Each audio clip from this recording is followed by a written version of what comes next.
All things come to an end, even time itself.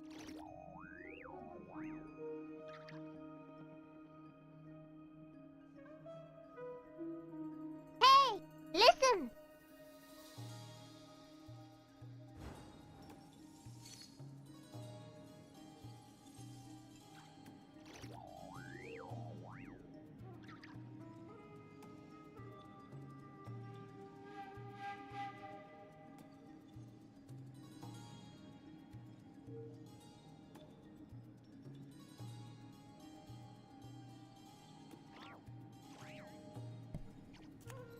Testing. Can you hear me?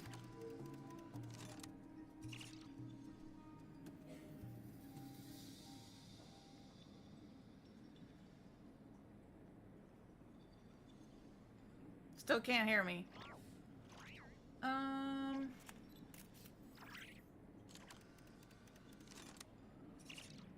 Okay, I'm gonna have to try to figure out what this is. Oh, you can hear me now? Hear me okay?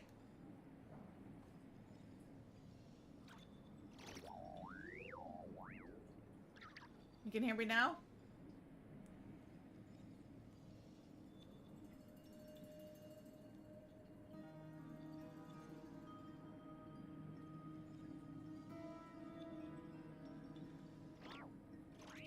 Okay.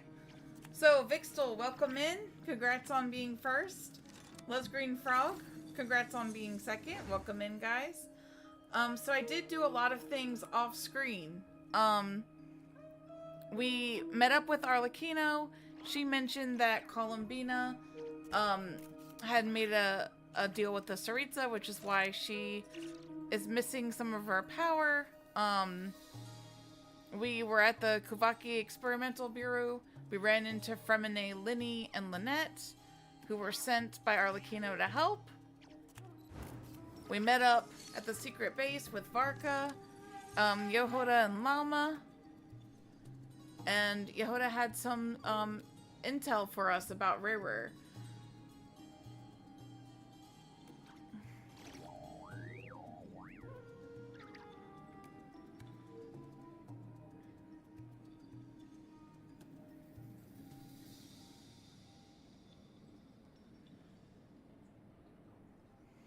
We found out that Arlecchino is a descendant of the Crimson Moon dynasty.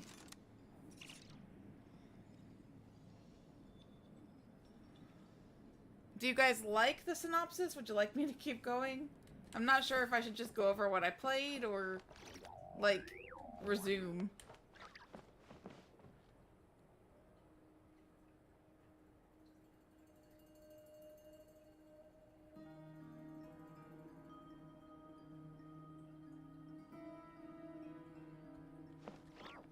I'm not getting lag on my end.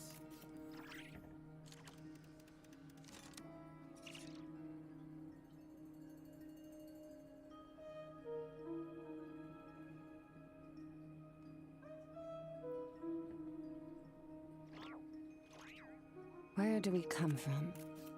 And Last where week are we you going? lost Nefer's weapon to Farina's weapon? Oh no. I'm sorry you didn't get her weapon.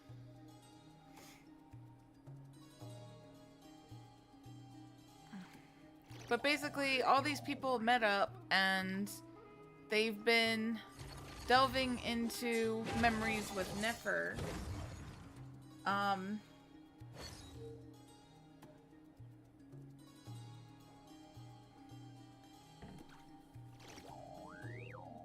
To learn more about Rare.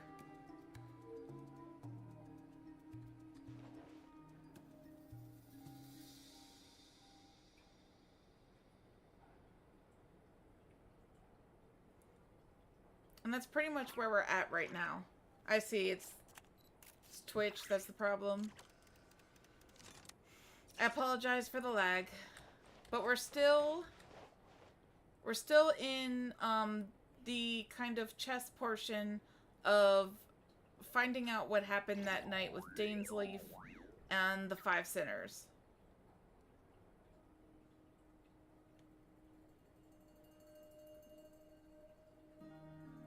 The abyss is like the world's shadow.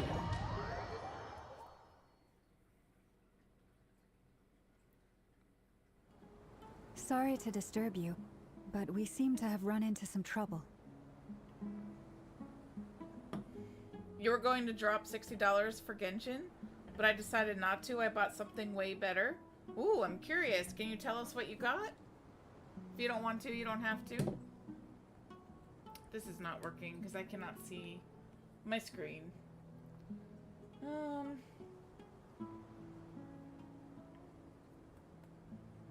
am I going to put this?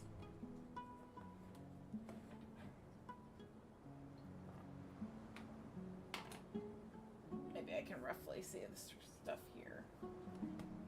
That's maybe going to work. That'll work for now. It's not perfect.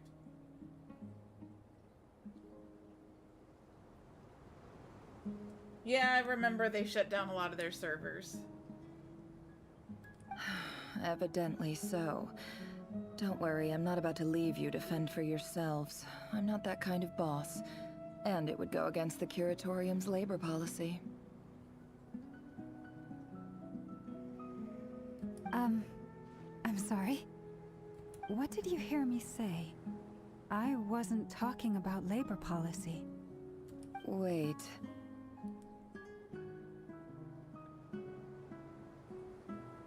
How long have I been standing here?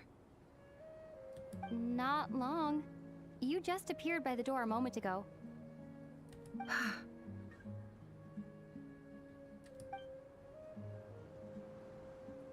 Boss, what's wrong? You look like you've seen a ghost. We've been tricked. We never left at all. Somehow I hallucinated that whole scene back inside the office. Hallucinated? But how? How indeed. This place should heed my will alone. All thoughts and actions that occur in here are just a result of pawns moving across the chessboard in a carefully calculated manner. And nobody has access to this chess set but me. So you control everything in here? More or less. But yes, it's a special technique of mine. Has anything like this ever happened before? Only once. It was the first time I used the chess set. Is there any similarity between Hey, what Boring happened Wesley, then welcome in. and How what's have you happening been? now? It's good to see you. I suppose my thoughts are a little turbulent, which was also the case my first time. Are you finished with this portion of the story? Is there anything I can do to help? Curious to know some of your thoughts. The first clause of your contract clearly states that I only need your help with things that I'm too lazy to do myself. Meaning, you're not feeling lazy right now?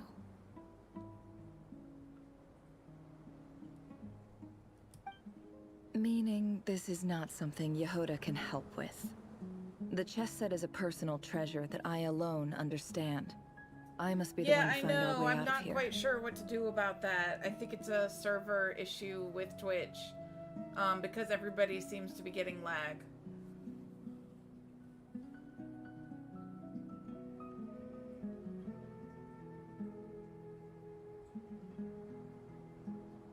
Boss, it's fine. Really.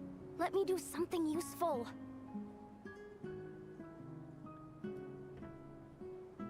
Oh, listen to you. Whatever would I do without you, Yehoda? What?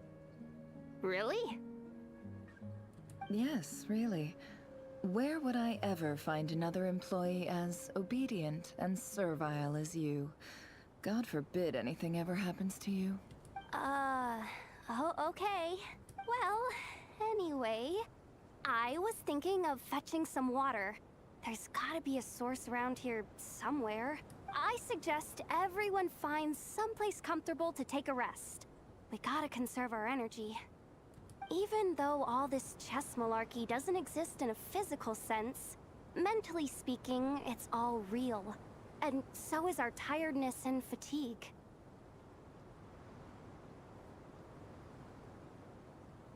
Oh yeah, there's a cool app that you can use that tests your connection. That's cool. What's the app?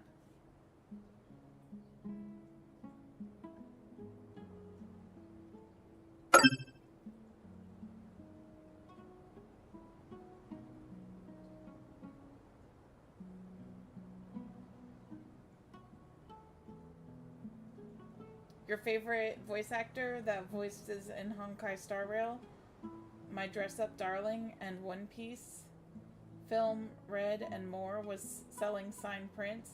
So I bought one of her VTuber models, and I bought VIP so I could get $14 off, and she's going to sign it on stream. Oh, that's awesome! Congratulations! Yeah, those are always really cool. I did one once with Josie Montana, the voice actor for Kaya, and it was a lot of fun. You don't want to dismiss mental fatigue. Just because it isn't physical doesn't mean it's any less serious.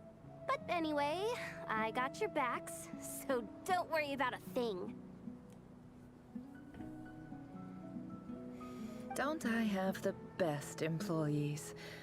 Jealous much? If we can find a suitable time, I'd love to borrow Yehoda for a day to help out at the Frostmoon Scions. Would you be amenable to that, Boss Nefer?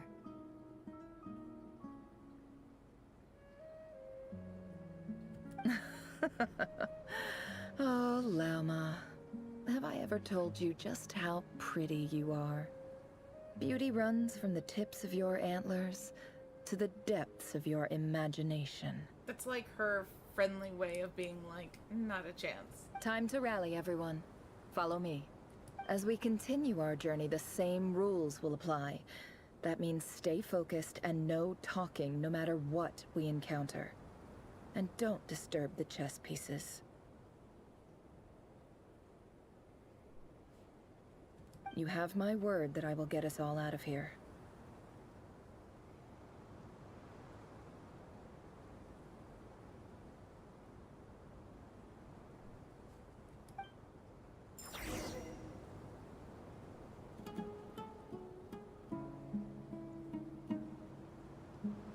So yeah, so we learned about the five sinners a little bit, that they were driven by their own desires, and the abyss played on their desires to tempt them, and that's how they became sinners that literally tore Conrad to pieces.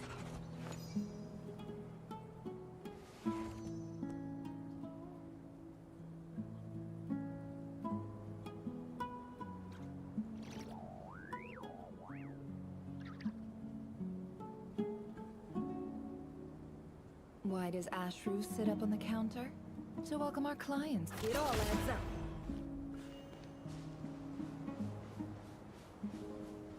Of course, we found out that the sinners were the visionary, Vedfulner, which is Dane's brother, the Wise, who wished to foretell the future. Sorry, he's not the Wise, I got that confused. The Wise, Raptatar, I cannot pronounce these names, who sought limitless knowledge, Gold, Rhydaughter, who desired to create life, the Foul, Certology, who pursued supreme strength, and the last one was Riker of Sonari, Rarer, Ravenger of the Moon.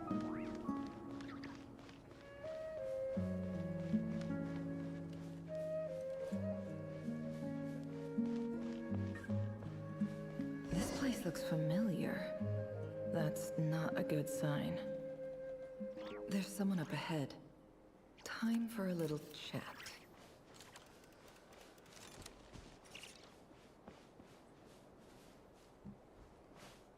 I wasn't expecting visitors at this hour. Wait, is that? Oh, it's him. So I wonder, is this, I guess we're getting part of Nefer's story? There you are. Sinue's been looking for you all day. I think he has some news for you.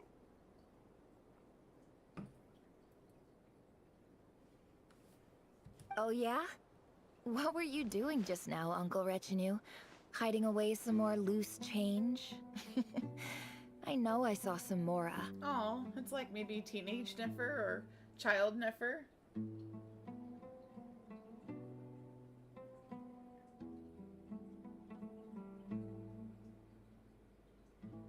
Oh, yeah, I pretty much have to come on at 10. I'm sorry. But I appreciate the thought of a raid.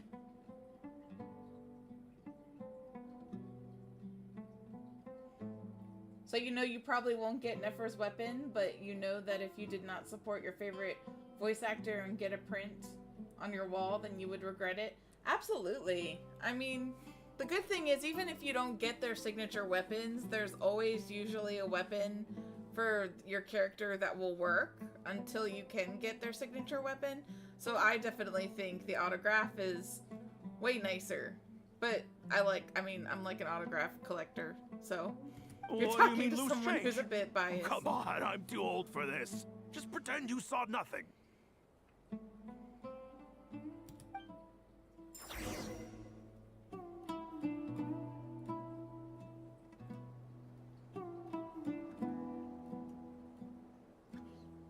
Yeah, those Streamily things were really fun. Oh, I didn't know that Emotions John are Lee's like a voice actor raging voiced torrent somebody in that Overwatch. surges through the mind.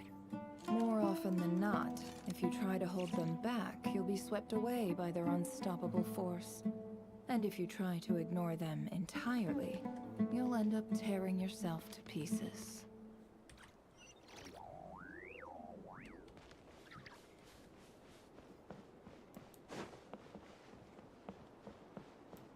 Yeah, I think Streamily is a great idea because sometimes you can't get to the cons kid. where these people typically Mind go. telling me what Sinuhe's So been up it's to nice. recently? And it helps them I'm trying out to get in too. his good books and I need a way in.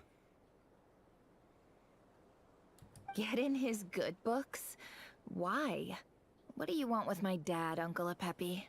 I've written a new song. I was hoping to showcase it at the next festival, but I'll need his approval. A new song, huh? I'd love to stay and listen, but unfortunately, Uncle Retinue says my dad's looking for me. Well, there's plenty of time and I'm not going anywhere. See that pile of stones? I'll be sitting there Maybe warming up never. my vocal cords. Come find me when you're done. Pile of stones. Got it.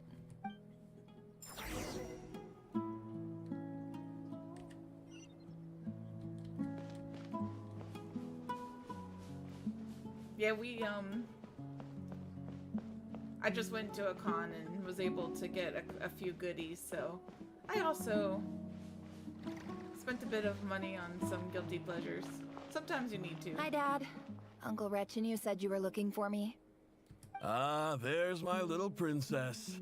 If you'd gotten back just a little sooner, you could have shared the spoils of war with me.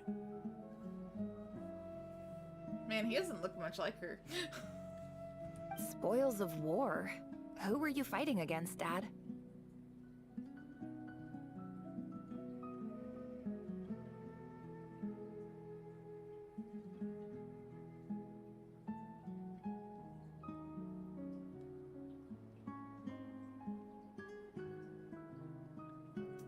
Oh yeah, he did do Noctis. I got to meet the It was voice just a actor that figure of does speech. Prompto, The Robbie aftermath of a Draymond, sandstorm is no um, time to be waging at war. Katsucon one year, and he's really cool too. I was talking about our war against thirst. I went out to fix our water supply problem, and now I'm back. Which means... We have a well again. That's right. I found a new one and brought back as much water as I could Yeah, we were carry. super excited. should I last think us that's for the a reason good why we while. both really wanted him. We were like, Ray, Chase, Ray, Chase. If it wasn't for these That's blasted kind of how I feel about sandstorms, Dainsleif our too, wells because wouldn't he's be voiced caving by in. Yori Lowenthal. You wouldn't be who spending all your voices, time out he searching was for the new voice water of Sasuke sources. in Naruto. So like that's also a reason that I really, really want Dainsleif.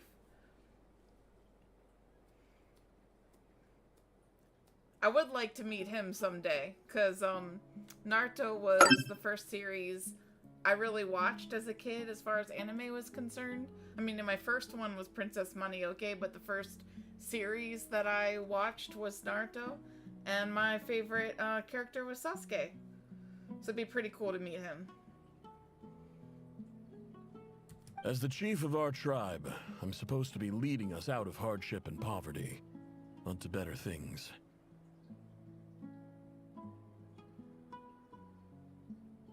You know how prosperous our ancestors were. I've told you all the stories.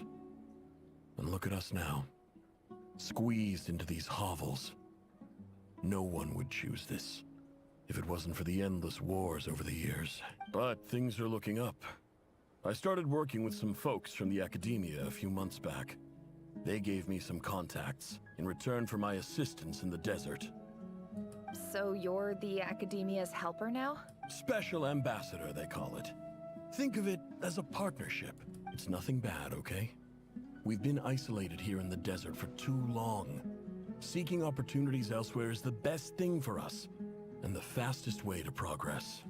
So, do you get anything good out of being a special ambassador? Of course. My luck's improving all the time. One day, I swear I'm gonna lead us out of this place. We'll find somewhere new. Somewhere better. Somewhere better. There's always somewhere better. What am I going in here? Am I going in here? Nope. Where am I supposed to go?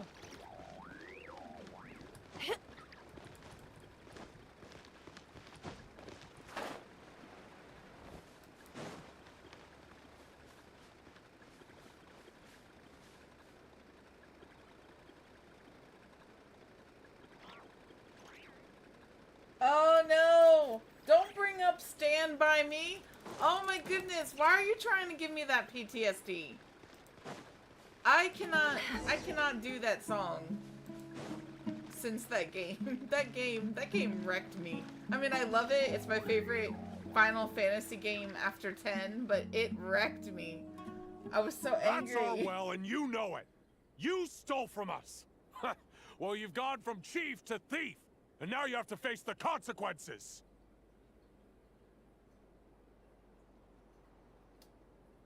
Oh, really? I didn't know he was in Spider-Man. That's cool.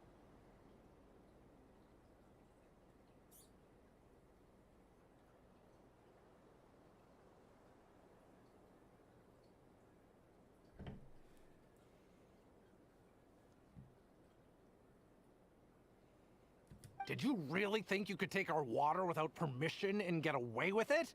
You're either brave, stupid, or both. In that special ambassador act? Yeah, nice try. We spoke to the academia. They said it was all news to them. You're a liar and a cheat.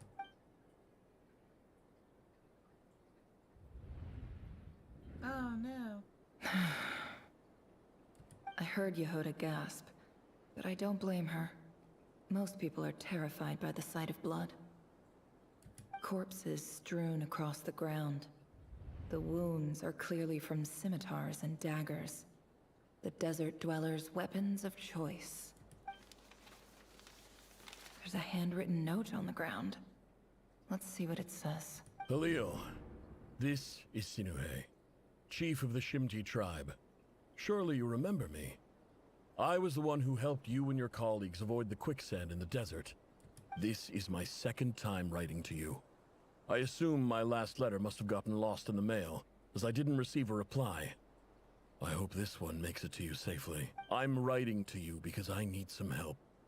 That sandstorm the other day completely blocked up our well, forcing me to look for another water source in Iab and Unut territory. It was a matter of survival. Alright, see you later, Vixtel. Thanks for dropping in. Praise the gods. The well of the Iab tribe was intact. It was my last resort. I drew what water I could and left, but not without being spotted. I fear they will retaliate. You told me to write to you if I ever needed help. You said you'd be my ally in the academia. Yeah, I'm not too big. Like, I don't know a lot about the Marvel universe or the superheroes, but I always liked Spider-Man. But my Spider-Man was Tobey Maguire.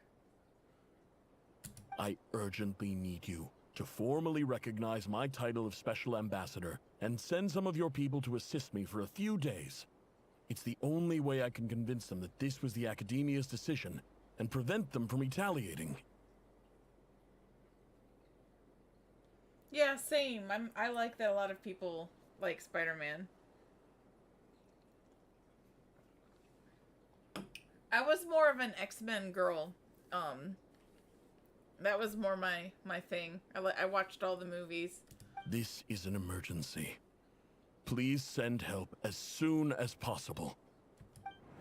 Looks like this letter never got sent.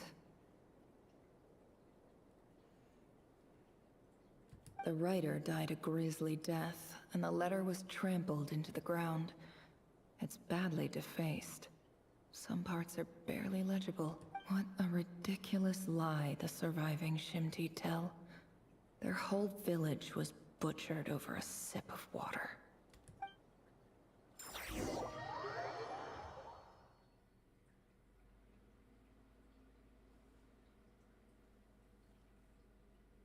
Ah, officer.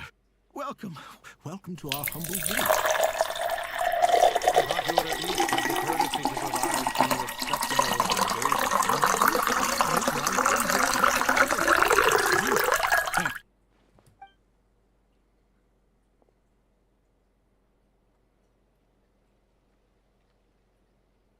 The Academia has agreed to reserve a single space for a candidate from your village. But I remain skeptical of this entire endeavor. I highly doubt anyone in this desert possesses serious academic potential. Please, have faith. If not in us, then in our god. The child we found shows great promise. I beg you, take her away from this place. Give her a chance. Don't let her talent go to waste. Oh, is that Nefer? I don't recognize her. New arrival? She showed up here a few days ago and we took her in. She's a really bright kid. Please help. I'm begging you. So, where are you from? Nowhere special. Just a sand dune. What about the rest of your family? How many of you are there? Just the one. It's only you? Correct. So, no brothers, no sisters, no mother or father? That would be the correct description of one. Any who have slept on a bed of sand, I call my brothers and my sisters. Apart from that, I have no family. All right. Get over here. Sign your name on the form.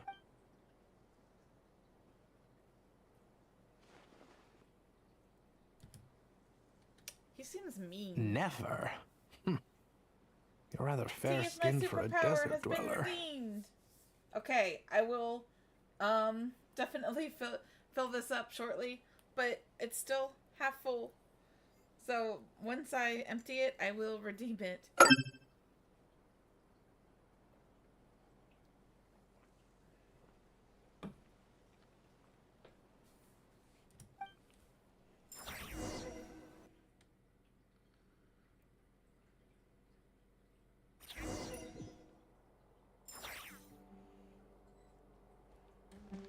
Okay, so she was orphaned, and then she ended up being brought from the desert to the academia, similar to like Layla, right? That's kind of what happened to Layla. She was brought to the academia from the desert because she had talent. Nefer, this term's assignments have been issued already. You like Please the read through 90s the materials X-Men thoroughly, cartoon? conduct your own additional research, and then write an essay on the topic.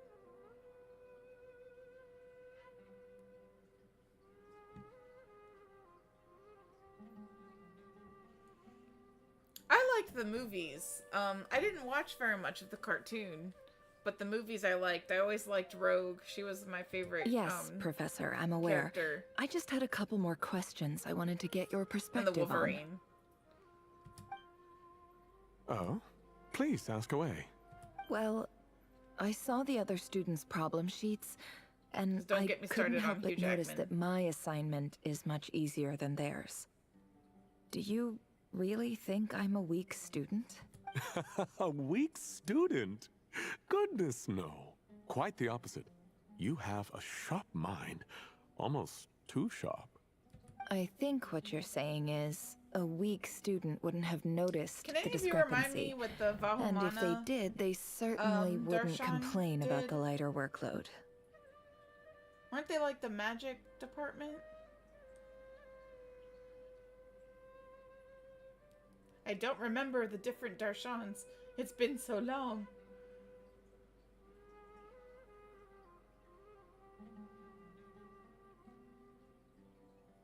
You see, sharp as they come.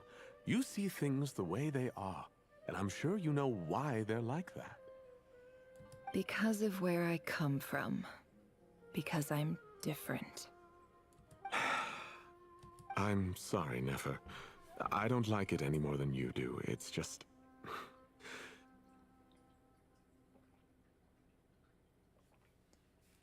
Anyway, you said you had a couple of questions. What's the other one?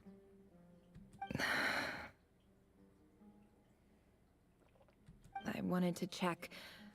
If someone sent me a letter to the academia, where do I go to collect it? Ah, your family wrote to you. As long as they put your name on the envelope, someone should hand it right to you. Not exactly. It's not even a recent letter. I was just curious where the mail would end up if no one collects it. That's so beautiful. All who have slept on a bed of sand, I call my brother and sister. Yeah, I really liked that. It definitely shows the camaraderie she feels for the people of the desert, even though she doesn't have family. The House of Dana, I expect. I know there's a box for unclaimed mail somewhere in there, probably sitting on a shelf. Whatever you're looking for, that'd be the place to start. Okay, got it. Thank you, Professor. Oh, don't mention it. Honestly, I feel like I failed you. I'm supposed to be your teacher, but I haven't taught you anything. Hey, don't say that. You're a great teacher, and you do your best for all your students. But the rules are the rules. You're not allowed to teach students like me. It's not just the academia either. The whole world bends over backwards for the successful, and leaves the losers to suffer and die. Oh, my dear child. Don't tell me you've given up on life already. I haven't. I just think that if you want to make it in this world, you have to find a way to become successful.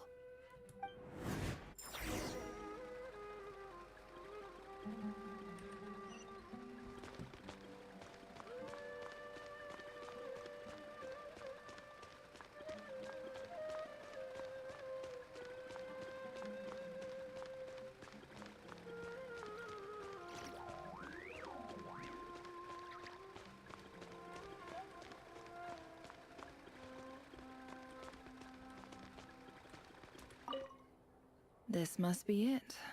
A big cardboard box full of unclaimed mail. And probably some letters that ended up here by mistake, too. Let's take a look.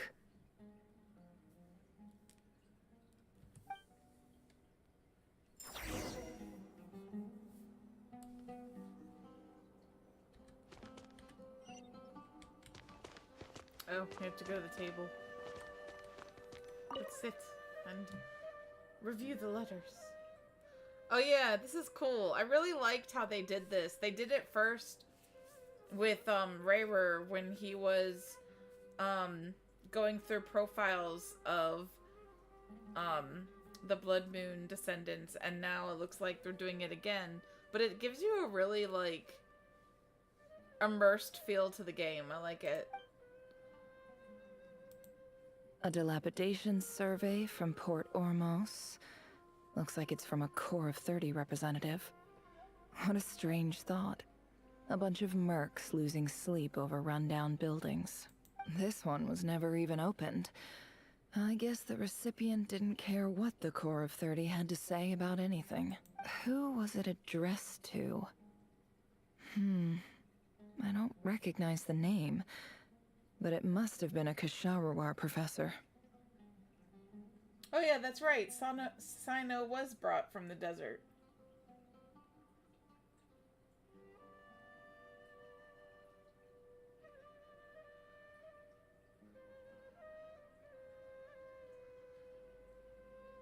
Fahumana, the Darshan Nefer is from, deals in history and relics. Okay. It's also Skara's Darshan. Or Hat Guy. This one is addressed to the Immorta Sage. The title is Changes Observed in Satyavada Life Symptoms. Why do all these letters read like full-blown dissertations? Guided by the incense, we became lost somewhere in the forest. All the barriers between levels of consciousness disappeared as our minds soared around in circles, looking for a branch to seek refuge on. In clinical terms, these symptoms fit the description of incense poisoning. The Immorta Darshan strictly prohibits the use of hallucinogenic substances, but I believe there are still people getting away with it. For example, my neighbor who always breaks out into song and dance after using incense. This seems like something the academia would want to know about. Why wasn't it collected? Wait, what's this written on the back?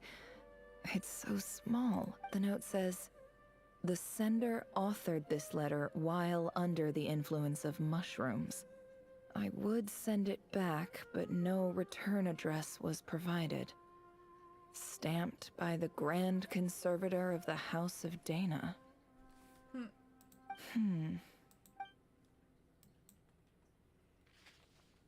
This next one is addressed to Grand Sage Azar. A few words of protest regarding recent changes in Sumeru's educational policy.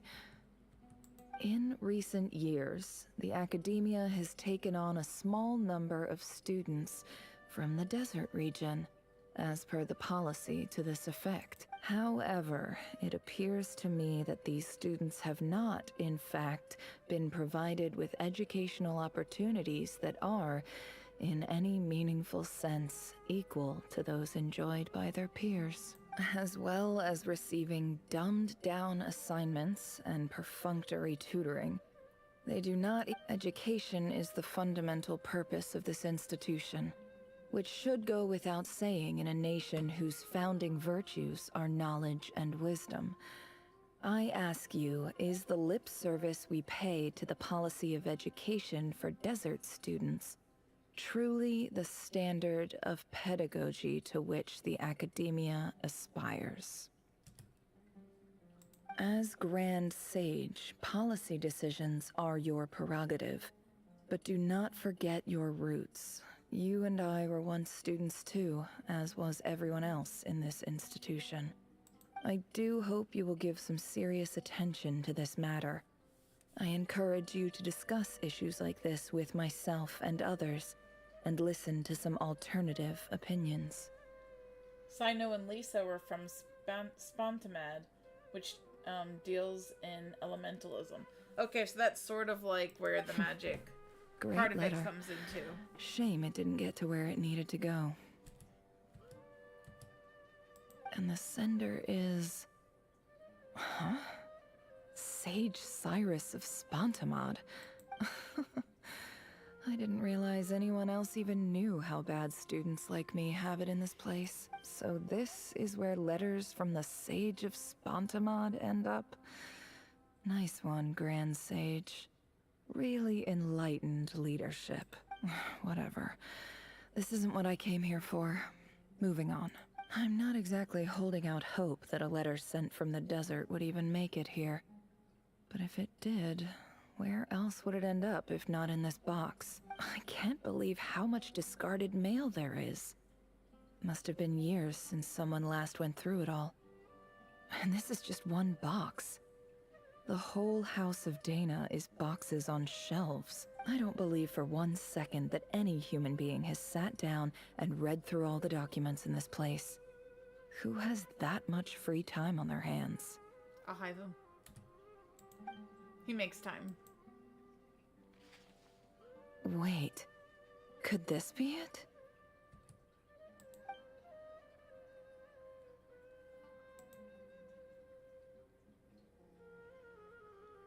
A plain letter. Least fancy envelope in the box, written on crude quality paper. And of course it would be right at the bottom of the pile. Clearly no one gave this letter so much as a first glance. let alone a second. The handwriting on the envelope looks Greetings, very familiar. Halil. My name is Sinuhe, chief of the Shimti tribe. I was the one who came to you and your colleague's aid when you ran into trouble in the Great Red Sand. I don't know how well you remember it now, but I brought you to safety and gave you some water and other supplies. You seemed very pleased and told me your name. In my tribe, learning a person's true name is serious business. And I therefore see you all as friends. You were kind enough to leave your contact details so we could stay in touch. The Shimti tribe lives a harsh, nomadic existence in the desert. You were sympathetic towards my plight, promising to make me a special ambassador of the academia and help us find a way to make a better living. This brings me to my reason for writing. Our tribe has fallen on particularly hard times, and I would like to ask for your assistance. There was a terrible sandstorm a few days ago, which blocked up the well in our land. To ensure my people's survival, I had no choice but to venture into Eob and Unut territory in search of an alternate water source. The Eob and Unut are descended from the Thamudians, while we trace our ancestry to Tulatala. We worship the Lord of Flowers and have had relatively good relations with our fellow tribes up until now. I found a well belonging to the Eob tribe. They declined to help us, but I really had no other option. So I took some water to keep me and my tribe alive. My actions are certain to incur their wrath. When we met, you assured me that you would be my ally in the academia. I would like to take you up on that offer, because I really need your help.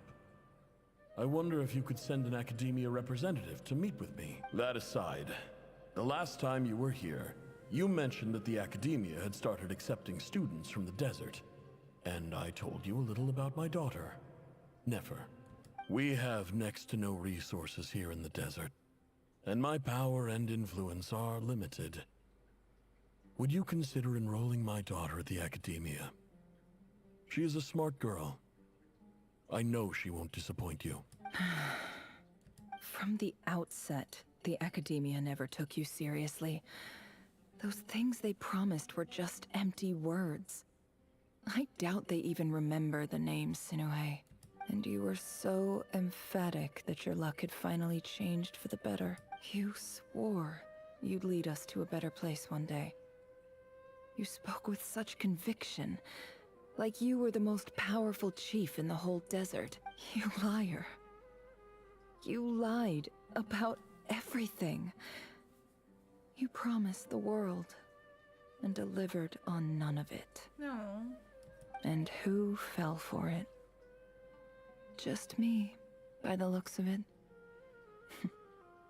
Despite your best efforts. Which makes you a pathetic liar. You weren't even any good at it. I think I'll take over from here. Let me show you how it's done. Yeah, I knew that Cyrus was, Sino's father. But yeah, we have had one from each Darshan, which is pretty cool. It gives you a good, representation of the academia as a whole.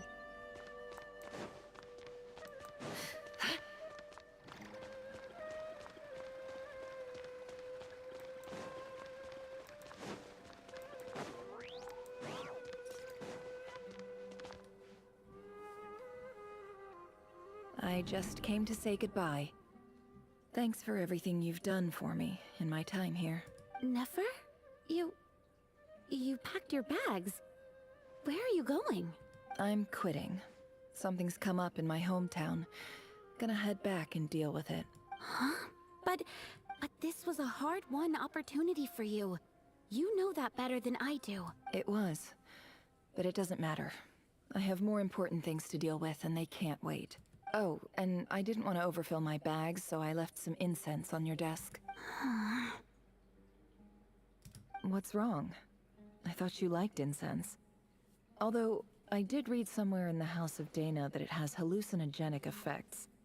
Don't use it all at once, all right? Isn't this the stuff you brought from your hometown? You're just letting me have it? But you said it's a rare and valuable commodity. Yeah, she is. About that. I think that's cool, because she's in the same, Darshan as, Ahidum. I lied. It's not rare at all. There's this bunch of ruins near my hometown that are practically overgrown with this plant. It's not worth much. Keep it. It's fine. But never... All right. That's all from me. You take care.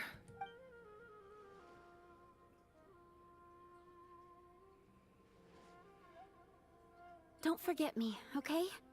I mean, we're more than just classmates, right? We're friends. Oh. Yeah. I'll remember you. I lied again. That incense is worth a fortune, and it's a rare find even in those ruins. And as for remembering her, I have far too much to do when I get back. No time to reminisce. I'll be lucky if I even make it through this alive. But either way, I expect I'll forget you pretty quickly. Well, that's kind of heartless, Sniffer. Don't forget your friends. Alright, I am going to take a quick break to redeem the Tea is My Superpower cup. Give me about 5-10 minutes and I will be back.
back with my new cup of tea.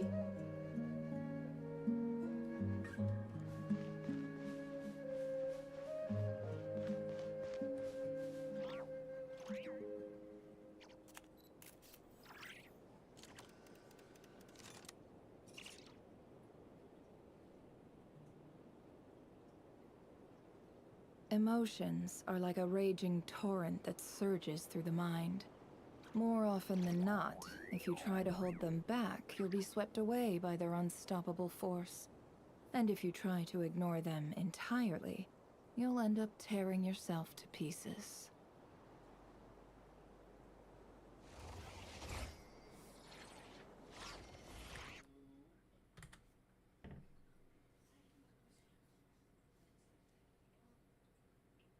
Man, this really is lagging really bad. For a minute there, I thought I still had my, intermission screen on, but I don't.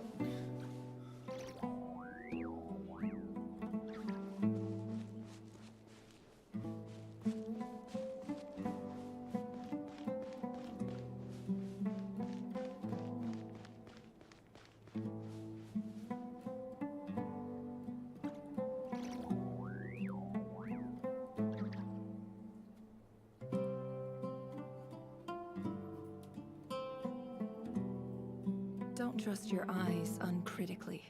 People only see what they want to, so don't be your own fool.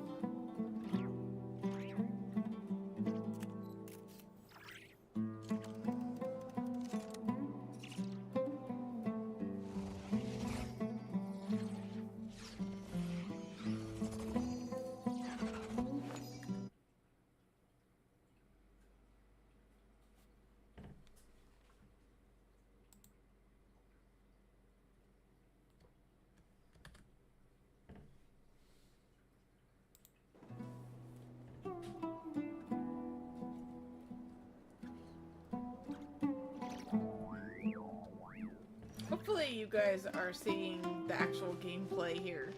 Because all I see is the Varka screen, and it's like freaking me out.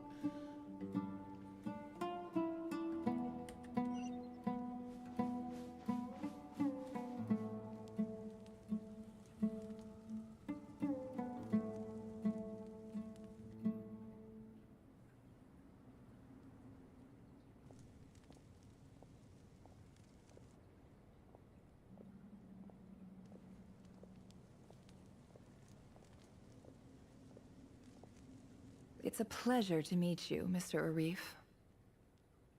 So, what does the Academia want? Since they've sent their special ambassador, I assume there's a big business deal to be made. If not, I'd be very disappointed. Please, sir, lower your blade. You're lucky I'm the one they sent. Not all special ambassadors share my admiration for the Eab people.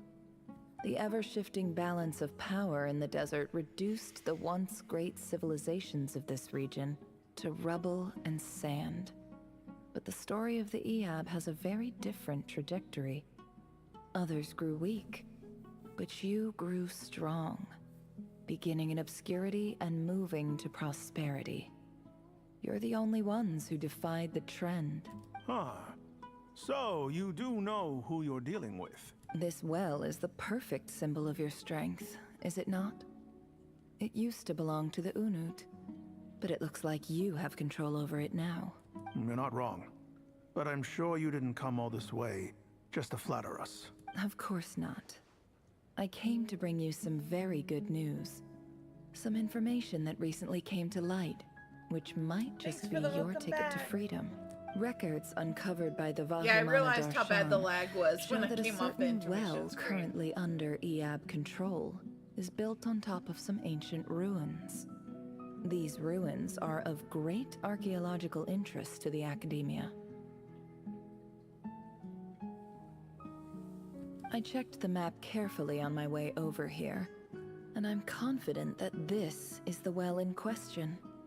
The Academia is offering 50 million mora in return for excavation rights. 50 million? No, wait.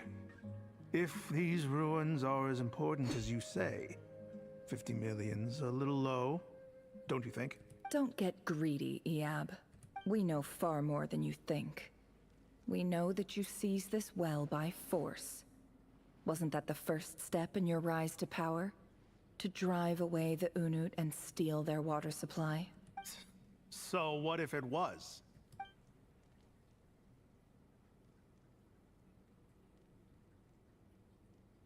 Don't worry. As unscrupulous as it was, it's something we're willing to overlook. The Academia is only interested in dealing with the de facto power holders in the region. I hope I am making myself clear. And I hope your words are the truth. If I find out the Academia is trying to play me, I'll hunt down every one of your people and make you watch as I cut their heads off one by one. You're a little violent.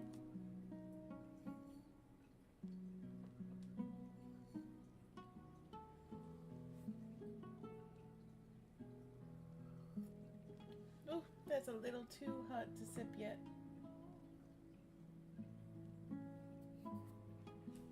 Yeah, I know, everything's running slow. I assure you, Chief, that would not be in your long-term interests. You don't want to make an enemy of the Academia. You see how I'm dressed, don't you? I appreciate that you've never been to the rainforest, but surely even you recognize an ambassador's attire when you see it.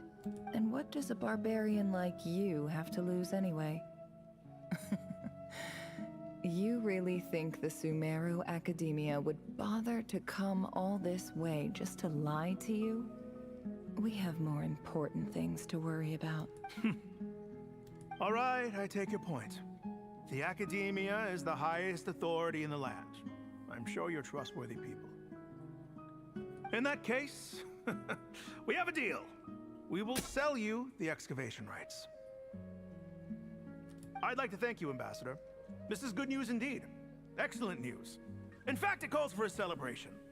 Would you do us the honor of staying a while and enjoying some Eab hospitality? Gladly. I am partial to wine myself, and I trust you are as well. So let's indulge in a few drinks together, in celebration of this momentous occasion. Elated that you have drink the night away, the prospect of their new wealth is almost as intoxicating as the wine. But when the new day dawns, it brings some shocking news. Chief! Chief, it's an emergency! It's the Unut. They've taken the well. What? Well, don't just stand there. Take it back. Yes, Chief. I have every confidence in the Eab's military superiority, and yet... Well, what is it? The Unut's response was alarmingly fast. The day after we reach a deal, they seize the well. This can't be a coincidence. Perhaps there is a traitor in your midst. I don't think so. I am obliged to remind you, Chief, that the Academia will only deal with the de facto power holders. If you cannot regain control over the well, I'm afraid you won't see a single mora of that 50 million. No! Please, Ambassador, just give me some time. I swear the Unut will not get away with this. That well is ours. And so is the Mora. Glad to hear it. I will wait here for an update. If there is a traitor, I will find them.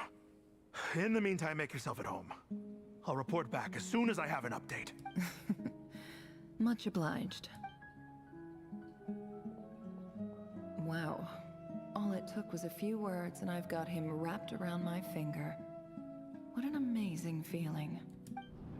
So, in summary, Ambassador, the Academia would rather negotiate with our tribe instead of the Eab, yes? The Eab are ruthless murderers who don't listen to reason.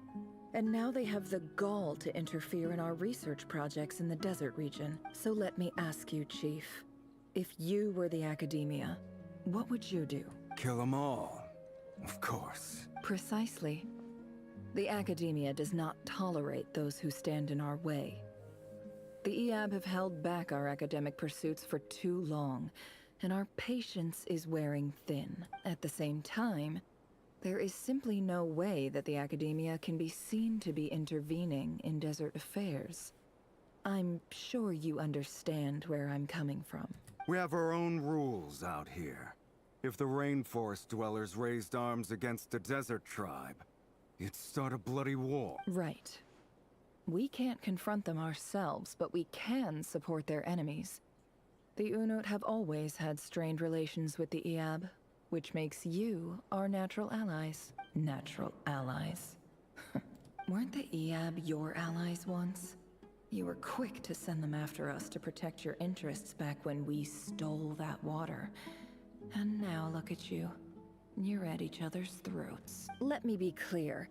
The Academia wishes to collaborate with the legally recognized rulers of the desert in this matter. We are asking for excavation rights to that well, and our offer is 50 million mora. Say no So she's more. like pitting the tribes against I one believe another. we have an understanding. Good. Then I suggest you get to work. Get us access to that well, and the mora's yours.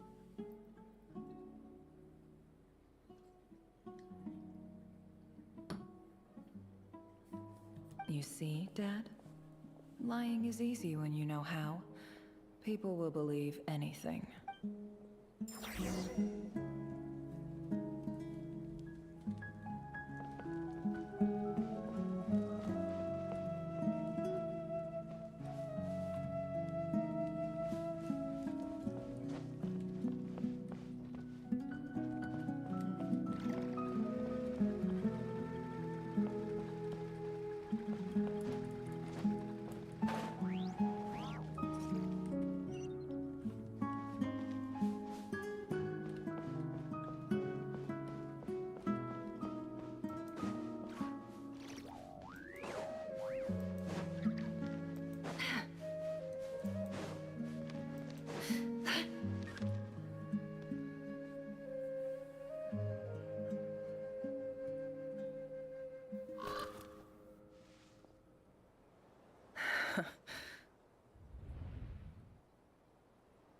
Uh-oh. They all killed each other over the well.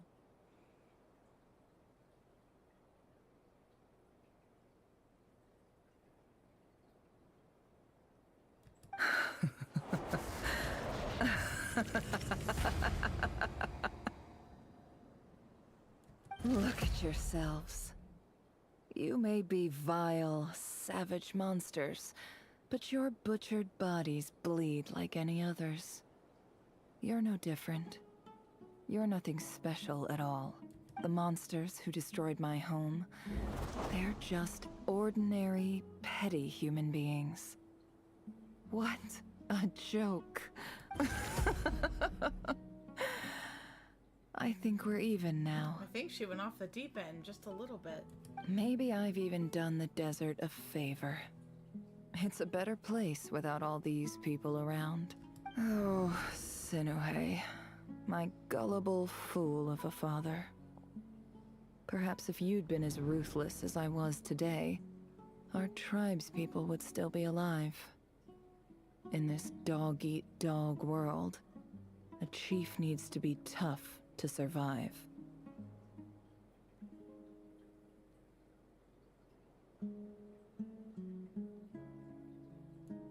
But you couldn't do what had to be done.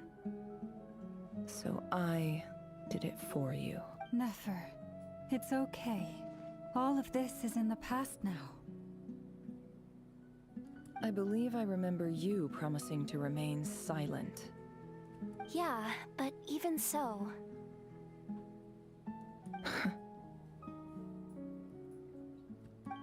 Yehoda, is there anything you can do to ease the tension? Alright, time for a sharp turn onto a completely different topic. I thought they weren't supposed to talk in the memory scape. So, anyway, that's enough of that. When are we getting out of this place? Feels like we've been walking forever. I'm getting pretty tired. Oh, Lauma, you tired?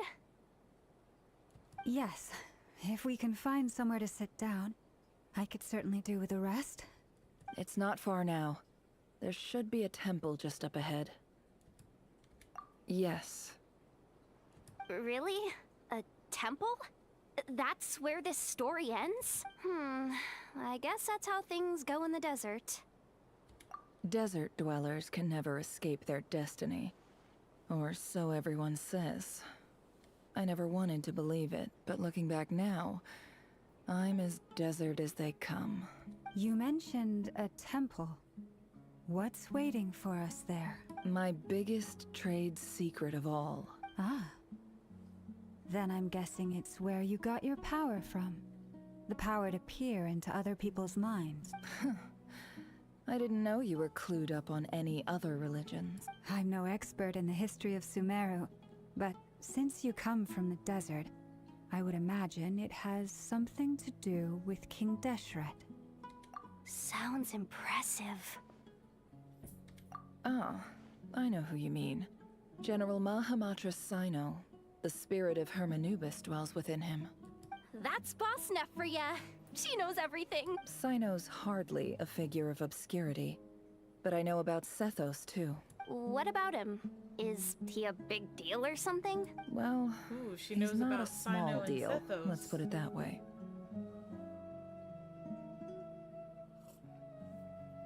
It was a while before we even found out about Sethos. Please, this is the bare bone basics. Save the flattery.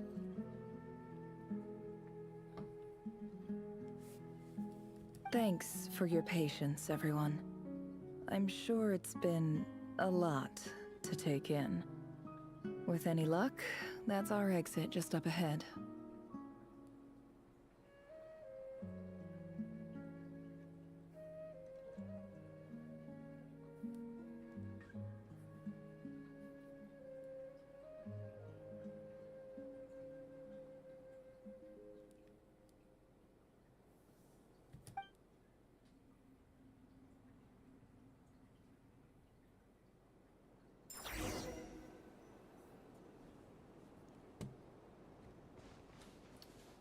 I used warp to bump my chat because it's at the.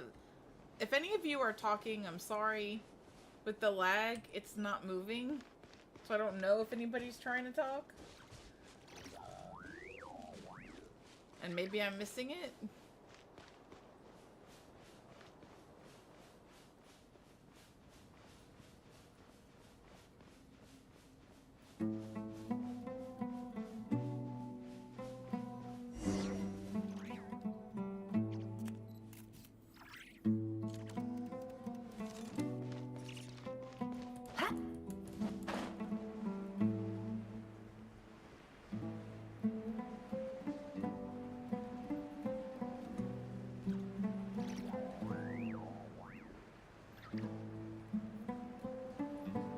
Lady.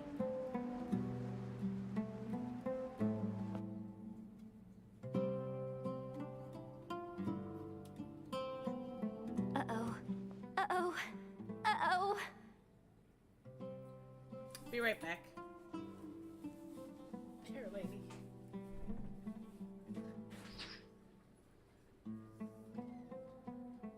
Wanna look out?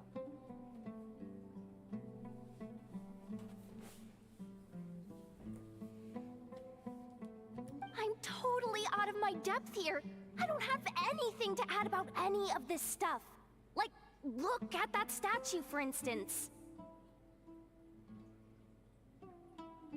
I want to do the whole name-dropping, this girl knows her stuff thing too, but I've never seen anything like it before. A statue with the head of a bird. Looks like something out of King Deshret's mausoleum. That's Thoth, the Ibis King, one of the 7 pillars of King Deshret. The legends say that he, the Crocodile King, and the Goat King were the 3 retainers of King Deshret. Let's take a look. I like how we're also getting a lot of Sumeru lore here.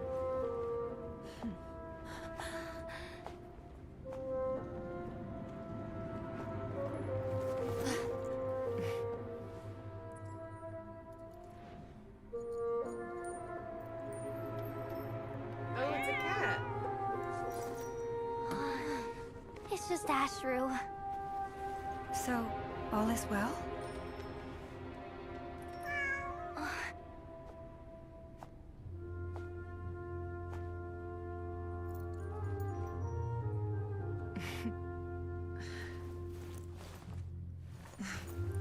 Typically speaking, at this point, the world disintegrates. Then we find ourselves back in the outside world. Besides, these are my memories. There's nothing to fear. You're sure? Of course. It's almost over.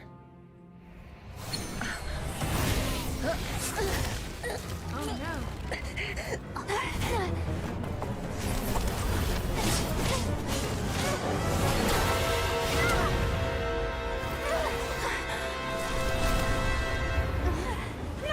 Hold on! I was thinking about a while.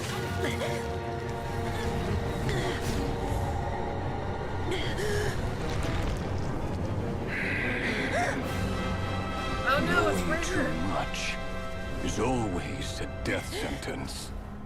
Speak for yourself.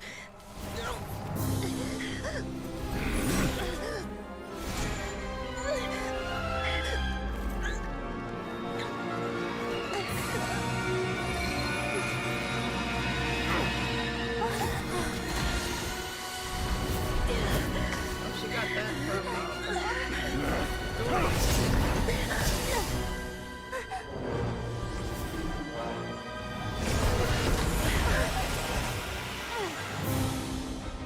How repulsive.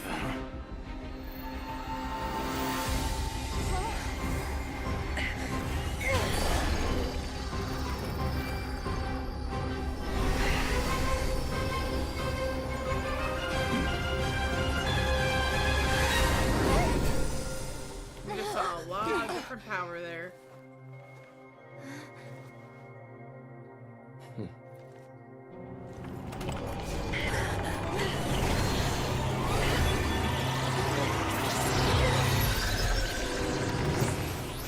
Whoa.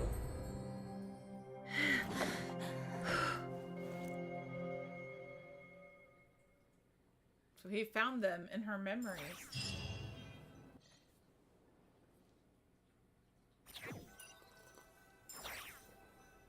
So was that Dane's power we just saw, or was it Timed that pretty Columbina's? well, didn't I? Oh, I guess it was Columbina. It's okay. I'm just glad no one was hurt.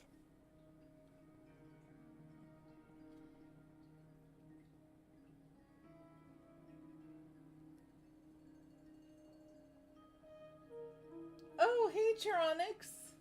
I'm sorry, I'm a little late looking at the chat. But welcome in. It's great to see you.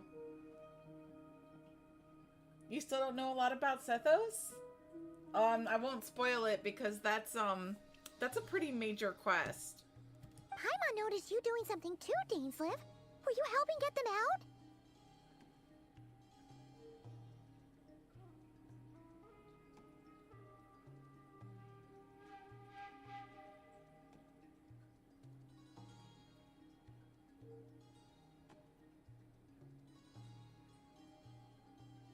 Yeah, again, I want to apologize for my late response. The lag's been really bad. Of course. When I asked Nefer to conduct this investigation, I was not naive to the dangers involved. I had a duty to ensure your safety. Good to know your sense of justice is still intact after all these years. By the way, how have you been? I take that to mean that you saw the truth. That comes as a great relief. I certainly did. And thanks to your help, I also managed to trap Rerir inside the chess set. Whoa, really?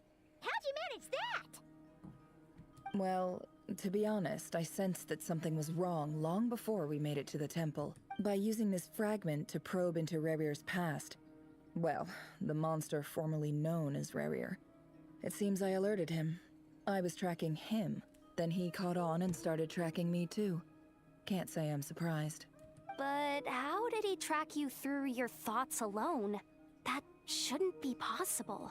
Rerir was a secret agent who reported directly to the Vinster King. He is an expert at finding a trail and hunting down his pursuers. You love how Sethos is always trying to avoid Sino's TCG fascination. No wonder. Every once in a while, though, Sino convinces him to play a game. He's like, okay, fine. He infiltrated the chess set, read my thoughts, and built a new virtual chess set inside of it. That's why we weren't able to leave at first. Speaking of your chess set, it's quite a remarkable item. Would I be right in thinking you have some connection to King Deshret? You overestimate me. I only have a connection with one of his underlings, the Ibis King. You all saw how this came to be. A long time ago, the Eab massacred my tribe, the Shimti, in our home village. A few years later, I enrolled in the academia, where some new information came to light. The Unut and the Eab fought a bitter battle over the rights to a well, all for the sake of a non-existent 50 million mora. The Eab ultimately won that confrontation, but their victory came at the cost of almost every warrior in the tribe. The final blow to the Eab came at the victory feast, when an Unut assassin beheaded their chief right before my eyes. The remaining Eab fled and have been scattered to the winds ever since. Having gotten my revenge, I returned to my hometown, where to my surprise, the nearby temple was still standing. There it was, seemingly immune to the relentless hostility of the desert, while my tribal home lay in ruins. As I stood there gazing at the temple, I noticed a cat just outside. This cat, as it turned out, was home to the spirit of the Ibis King. No, that's interesting. He led me to a gate deep inside the temple, and there he made a deal with me. This chess set is my gift from the Ibis King. The chessboard within is made to the same specifications as the one in the mausoleum of King Deshret, and represents his power of piercing analysis. With this chessboard in its container, I gained a certain ability to perceive hidden secrets. Now, you could conclude that the Ibis King simply wanted to give the people of this world the power to seek the truth. But I don't believe that's the full story. Every god plays favorites. Their hearts are as fickle as any human's, full of secrets, perversions, egotistical tendencies. But precious few gods are willing to admit this. It is the same with all powerful forces, including fate itself. Their gaze falls preferentially upon a select few. As you rightly point out, this is an act of favoritism. If you're alluding to the Abyss, then yes, I agree. Gather the others. It's time to share everything I've learned.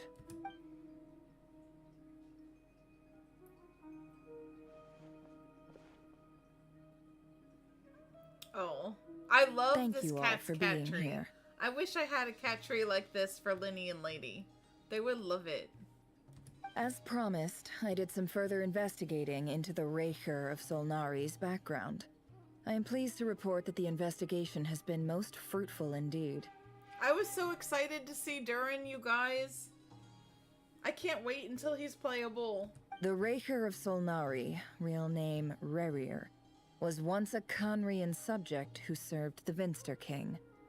I will now share the important details of his story. Please save any questions or comments for the end. Alright, so for those of you who may not know, just in case you're interested, what she found was Rerir was working in the intelligence department, trying to root out descendants of the Crimson Moon dynasty. He was engaged, well, trying to get engaged to Felindis, who turned out to also be a descendant of the Crimson Moon dynasty, and she was like hiding children so that he couldn't find them. And then eventually one of the kids tells her that's what he's doing. And she figures out some way to like try to solve everything, I guess, and she ends up in some kind of portal, which I'm assuming is the space that she was researching, because she was actually researching Moon Marrow. And then he started using abyssal power to get the power to open up the portal and go look for her, which is how he became what he is now.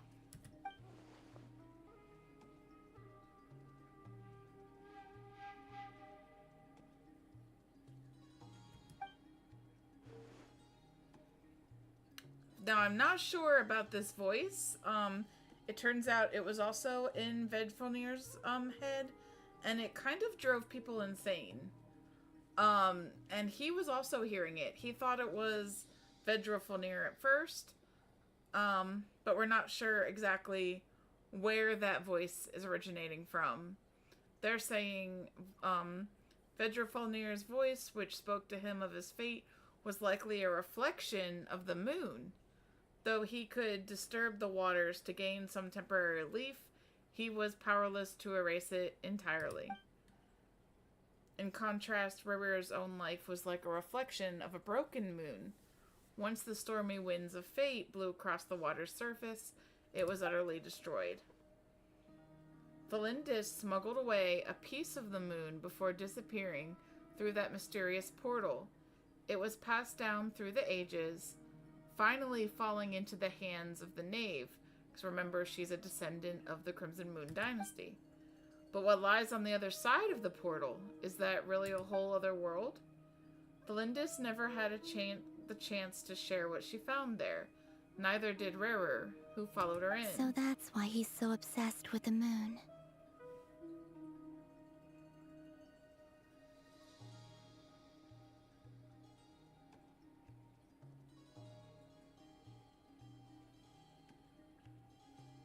Oh no, I'm sorry you've been dealing with migraines. They're not fun.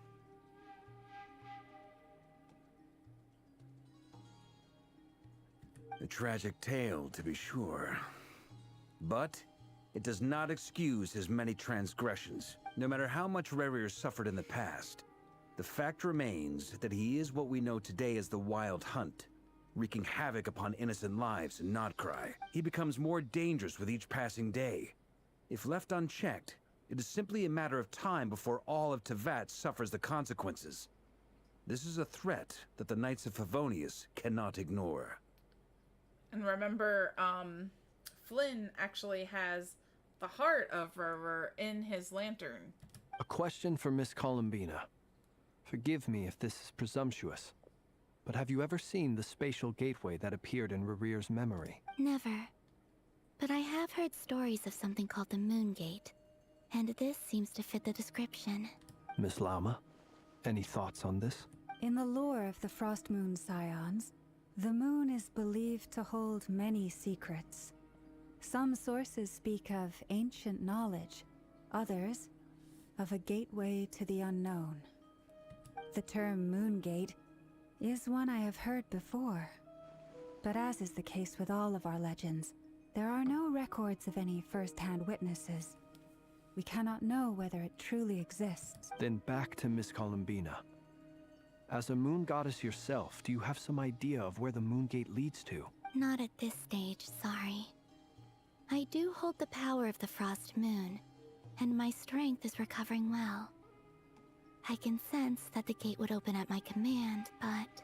But there's more to the power of the Frost Moon than that? Yes. A moon goddess has the right to open the Moon Gate, since it is a path to the moon. But as never mentioned, holding open a spatial gateway takes a huge amount of power. Oh, and that's power that Columbina doesn't have anymore, because she's given it to the Tsaritsa, apparently. And right now, I need to conserve my energy to fight the Rayhir of Solnari. I'm afraid this is one mystery we may have to leave unsolved for now. I agree. Better to save your strength. But if you'll humor me for a moment, I have a bold conjecture of my own regarding the world beyond the gateway. I highly suspect that neither Tholindis nor Rarir made it through unscathed. The evidence pointing to this is the fact that the Rayhir of Solnari exists in the form of countless fragments. With the abyssal power he wields, no ordinary foe can touch him, let alone tear him to shreds. And yet, The Wild Hunt proliferates wherever his scattered fragments lie, drawing hordes of monsters to many different locations across the land. So your theory is that Rerir was physically torn to shreds by some powerful force? Hence, why the Wild Hunt is a distributed phenomenon, rather than a unified one? Makes sense to me. Explains why the Wild Hunt is so pervasive, and why he's been trying to piece himself back together. He was whole to begin with, and he wants to be whole again. Without the power of the Abyss on his side, he almost certainly would have perished the moment he was torn apart. But the Abyss, much like a curse, has kept him alive. I could not agree more. The power of the Abyss is most surely a curse. It is a compelling explanation, and one that accords with my present understanding of Abyss creatures. Whether the life form in question is primitive or advanced, if a curse has extended its lifespan unnaturally, it will continue to survive in spite of everything. This raises some interesting questions. I will run some experiments and see if there is any validity to my suspicions. That being said, regardless of whether my research bears fruit, I would like to thank Miss Nefer for conducting such a thorough investigation. Yeah, I was happy Already, to see it has Durin greatly voice enriched too. my understanding of the entity we face. My pleasure, Mr. Albedo. I too hope that the information I have shared today proves useful as we look to formulate the next stage of our plan. Hey! What is it, Dainsleif? You look really upset! Man, Paimon came out of nowhere. It's just... when I think of the man I once knew as Rerir, I struggle to understand why things had to turn out like this. The two of you used to be friends, didn't you? I don't know if these words will bring any comfort, but my heart goes out to you. Mine too. We can never know all the hows and whys of the way things are. The moon and stars are full of untold secrets and lies, and the skies are host to many more mysteries than these alone. Yet, none of that can begin to compare with the complexity of human life. Those are the first comforting words I've heard in a long time. Thank you, both. Well, I think this is a good place to end today's meeting. I'm sure Nefer needs some time to recover. She's been through an awful lot today. That's very thoughtful of you, Lama. Of course. Sounds good to me. Take some time to rest and digest before we reconvene to nail down a plan. Back at the hotel, you sit with Paimon for a while to discuss what lies ahead. Hey, is this a bad time? Hope I didn't kill the conversation. Nice room. Oh, I'm not coming in, though. Why not? It's just a hotel room. If it's all the same, I'll just stay out here. I might not look the part, but I'm technically a knight. Barging into people's private quarters isn't the kind of thing we do.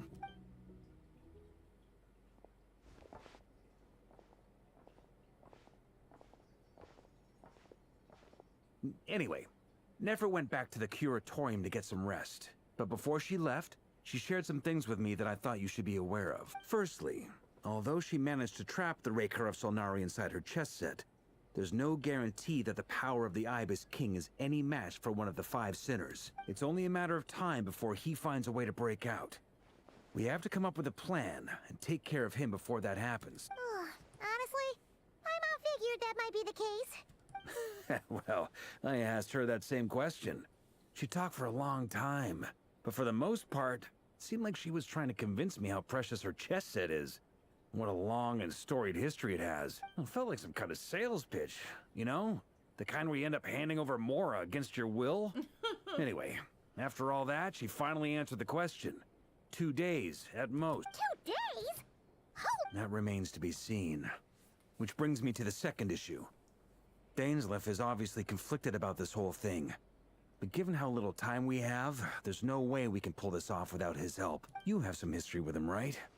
Do you think maybe you could talk to him for us? Great. I appreciate it. All right, on to item 3. So, Albedo, Durin, and I put our heads together and came up with a plan. Can't promise it's gonna work yet, but at least it's a start. We figured we'd bounce the idea off you first.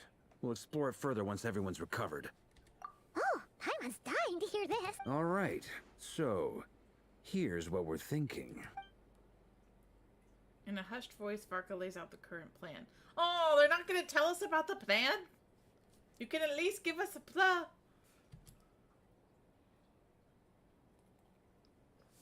It's a shocking plan, but nothing can phase the greatest traveler and trustiest travel guide into that. It doesn't take you long to get behind it. What are we getting behind? We felt a little uneasy about roping you into this. I mean, firstly, you're not locals, and secondly, none of us are your boss. You're well within your rights to refuse if you so choose. Roping us in? Are we gonna put on a skirt? We know the and stakes here. put an apple It's all in of us against the Paimon's Rayher mouth of and do a Solnari, or reenaction none of us stand Timon a and chance. Pumbaa?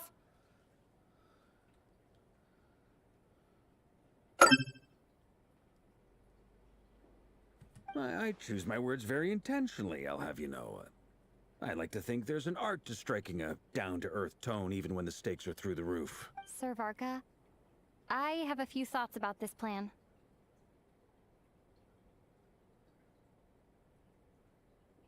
Streams kept lagging badly on you, so they upped your bandwidth?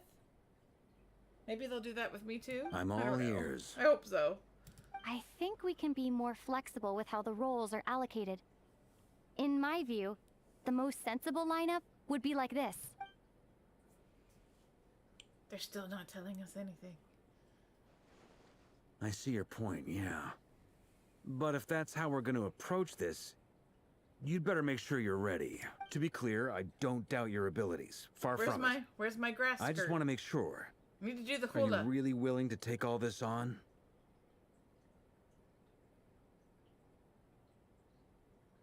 I want to do everything within my power. The Rayher of Solnari is a truly fearsome opponent, and if I do my part, it'll greatly reduce the risk for everyone else involved. Well, that tracks with what I've heard. Jean's mentioned in her letters that you're so diligent it's almost abnormal. As in, most people weigh up the risks and rewards in situations like this. But you seem to just march towards danger without a moment's hesitation. Of course, everyone appreciates a fearless pioneer. But all that aside, I'm the Grand Master of the Knights of Favonius, and you're our honorary knight. I want to make sure your courage doesn't come at the expense of your safety. Thank you, Sir Varka. I should be the one thanking you. It means a lot to have you on board.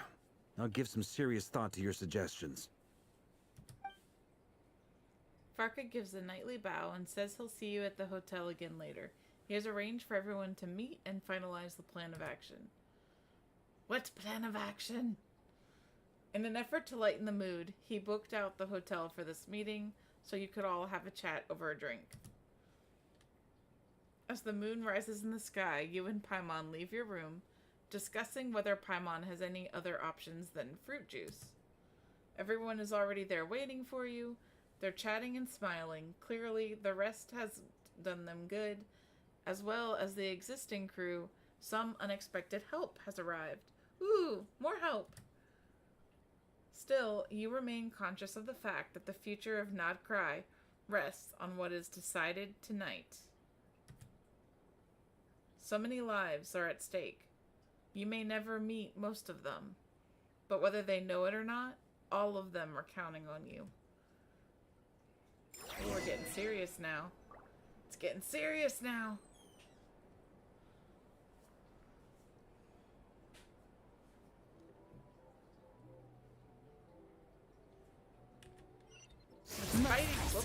My spidey senses are tingling.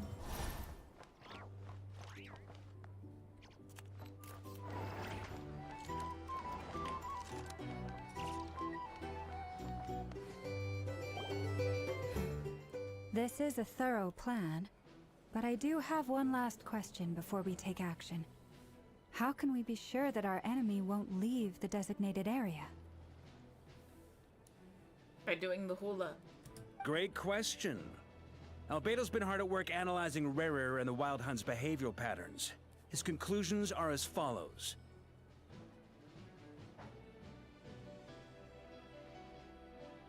Firstly, from the earliest known confrontation until now, Rarer has never displayed any ability to manipulate the dimension of space. So it's unlikely he has any power in that domain. Secondly, he seems to have a particularly strong vendetta against our group. If we put him in a fight-or-flight situation, he'll choose to fight every time. Thirdly, finally, and most importantly, he is consumed by hatred, both for the moon and for his enemies. Turns out, we tick both of those boxes. We have a reincarnated moon in our ranks, and a spy who accessed his private memories without permission. He'll be baying for blood, not looking to escape. As someone who's had their fair share of interactions with the Wild Hunt, those all seem like valid observations to me. Understood. Then I will defer to the verdict of the group. Well, everyone, that's the plan in full detail. Albedo and Durin are carrying out their part as we speak. Plan approved. Scheduling. Okay, any firepower you need, I got you covered. Let's light this baby up. I know's ready. Oh, it was sweet when they comforted Dane. I know he appreciated that. Poor guy. The Frost Moon Scions are behind you as well.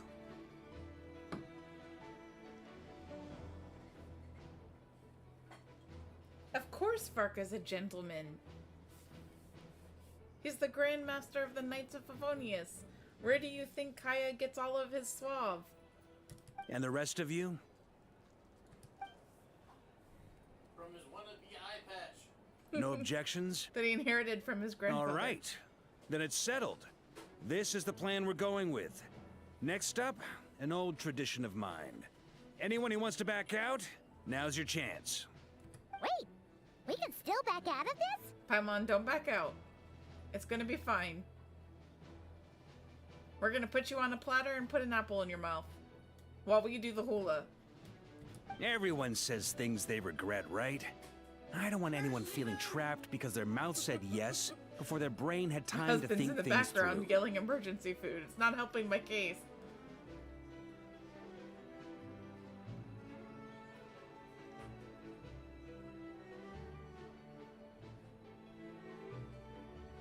See, everybody needs a chance like this. I don't want anyone feeling trapped because their mouth said yes before their brain had time to think things through.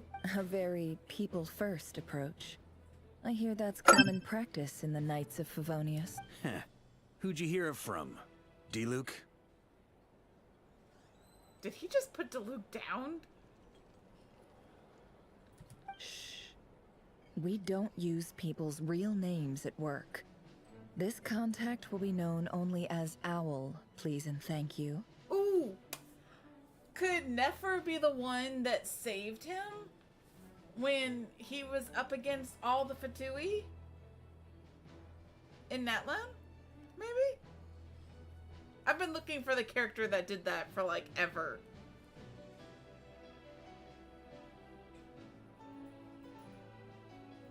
This plan can only work if everyone does their part. Flint's and I will absolutely support it. We shall indeed. You'll be glad you accepted our help.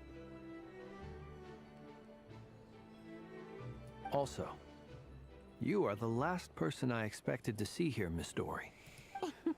It's not often I get called Dory in a work context. My peers usually call me Lord Sangama Bay. So, the longer your name, the higher your net worth.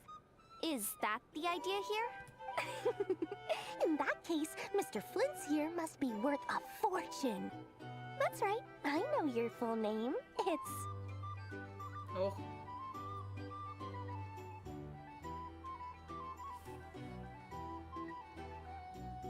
Hold on, let me make a message.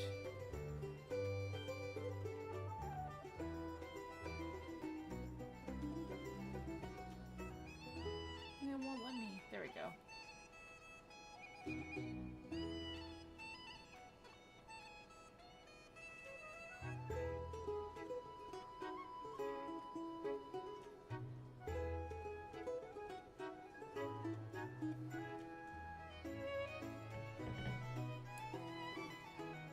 The walls are thin here. I'd appreciate you keeping that a secret. Okay, fine. Ugh, I'm actually only here as a favor for someone else. Do you have any idea how much it would cost to hire me otherwise? Oh, does this mean someone out there actually has the power to boss Dory around? It most certainly does not. We have a long-standing and mutually beneficial business partnership. She's actually the mom of a friend of yours. It most certainly does not. We have a long-standing and mutually beneficial business partnership. She's actually the mom of a friend of yours. Could it be Alice? Said mom supplied me with a great little trinket, but now that lady's ruined everything. If I don't start building a little goodwill now, my whole business in Nod Krai is gonna go down the drain! Okay. So what exactly is so special about this pendant? It's a lucky charm that a great mage made for me. We have a business relationship, and she was worried that something bad might happen to me. So, she wanted me to have something that can store power to protect myself with. I finally got it all fully charged up with Kuvaki, and then Nefer went and used it all up at once! Never lost so big in my life! Oh no! That's what Nefer used when, the Solari, attacked her in his memories. You're right. It was all my fault. I didn't mean to drain all the Kuvaki in the pendant, but I'll make it up to you. You will? Well, in that case, how about you give me your chess Nice set, try, Dory. and we call it even. Something tells me she's not going to do that. I knew you'd say Oh, that. wait a minute. She is going to do Well, that. it's yours if you want it. In fact, take it now, and I'll even throw in a free Raker of Solnari. Deal? You're putting me in a difficult position here. It's a very useful thing to have around, but I have a funny feeling it won't be around much longer. I guess we'll see in a couple of days. Looks like bankruptcy for me. Hey, don't be so pessimistic. See this through and you never know. You might find a new business opportunity on the other side. With an action plan in place, everyone chats amongst themselves. You and Paimon decide to check to see how each stage is going. Of a plan that we don't know.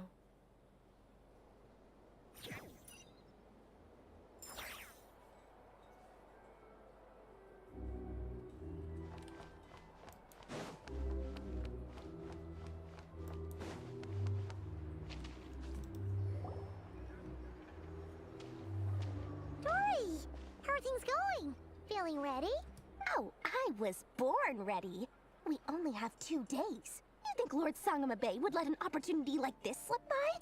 Don't forget, when something's in high demand, the people with the goods on hand get to charge the highest price of all. Oh, we even need to higher take than the the sellers September taking alert advance off. orders. Ta-da! See? It's right here. Ah, it's so pretty. Did you make it? That is pretty. No, I have a supplier. We go way back, so he made me a very attractive offer. Aha! No wonder you were talking about Lucky Charms. I at the knew it was meeting. Cave. You've been getting Cave to make them for you. Because it looks bougie. That's not the full story. It actually started a while back as a project between me and the Dendro Archon. Mage Alice once warned me that this world won't stay safe forever. There may come a day when everyone faces a great crisis. I passed this on to the Dendro Archon, and she secretly brought together a research team made up of Sumeru's top scholars to invent a technology that could keep people safe. I won't go into the details because it's all very complicated, but if you want to know more, you can ask the Dendro Archon about it sometime. We will ask the Dendro Archon about it sometime. Anyway, point being, it was the Dendro Archon who asked Kaveh to build this little contraption. As one of the top Kasharawar talents, he was the obvious choice. Took him long enough. He stressed over it for ages. Must have gone through at least a dozen designs before producing a final product. But that's Kaveh for you. No wonder this man drank so much. He was designing something to save people. Marak delivered it to me a couple of days ago. along with a letter from Kabe. Could I ask why I'm sending this technology to you? And what's your proposed use case? Has it been approved by the relevant authorities? So nosy. My fault for sending him the research permit to begin with. Surely Nahida must have told him you were involved in this project. He was probably just nervous because you're always so secretive about your business. Could be, could be. Anyway, I just replied, let's hope there never Hope you has sleep to be well, a use Tyrannic. case. Thank you for because it would stopping in. involve grave Hopefully danger. next time I won't be lagging so badly. Fair enough. But it sounds like he was just being cautious. He probably felt responsible as the one who made it. Or maybe he was asking as a favor for his housemate. He's done that before. Not sure why, though. His housemate doesn't seem to really care that much about this kind of stuff. Either way, all's well that ends well. I'm just glad to finally have my hands on the product. I wouldn't want to be without it, given the potential dangers that lie ahead. Huh? What does that look mean? Paimon's just super surprised. This must be the first time we've ever seen you actually get serious about something. Well, a long time ago, I made a promise to myself. I promised that I was gonna live every day of my life with a big beaming smile. Obviously, Mora plays a big part in that. But there are always gonna be times in life when you have to give something back. That could mean paying back a debt, returning a favor, or showing some kindness. Alice has been a huge help to me over the years. She was the first investor I ever had. And I want my investors to know that Lord Sangamabe is the best in the business. And more than that, no one knows what the future will bring. Whatever happens, I want to make sure Kaya the Dendro has Archon and all of has natural Sumeru suaveness. is prepared to Indeed. face whatever comes. I know that comment about Diluc came out of nowhere. I was like, wow, he really doesn't like the knights that play by the book. Oh, that? I was just making sure Nefer and I are square.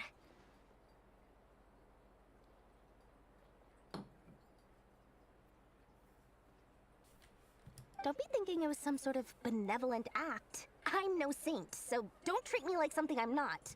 My priority is doing the business that I want to do. So long as my conscience lets me, but it usually does.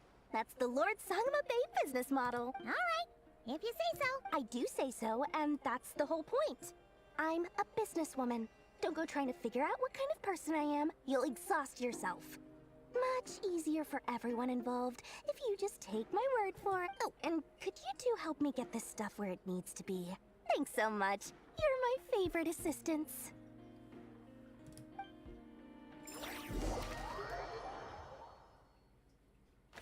Okay, now we're going to Hisi Island to meet up with Albedo and Durin. Find out what they're doing.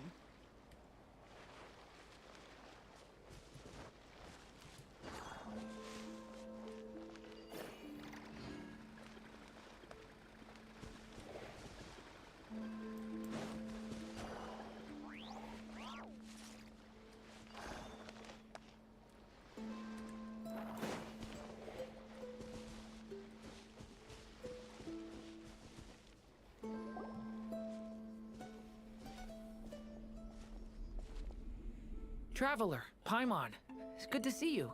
Everything going smoothly over here? Sort of. As you're probably aware, Varka, Durin, and I captured some abyssal creatures from the Wild Hunt. Per the plan, we dissected and analyzed some samples of these creatures. The process went very smoothly. The findings, however, come with some troubling implications. What? You can actually dissect the Wild Hunt? That depends on your definition of Wild Hunt and dissection. Harmless, lifeless. These words are accurate descriptions. The Wild Hunt is an interesting phenomenon. In and of itself, it doesn't seem to possess anything akin to a human personality. But taken as a collective, the medium through which the Wild Hunt is summoned does appear to have a soul. Master griped a lot about the wise Horoptotire, and seemed somewhat fascinated with the Faustur Elegy. But she barely mentioned Rerir at all. So we know Hopritir, he was the founder of the Universitas. I can't say it. I gotta find it in my notes.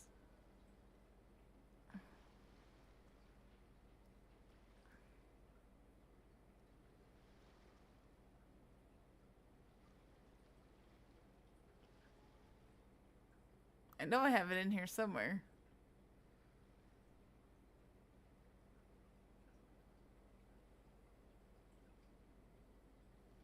Yeah, so he's the president of the Universitas Magistrorum.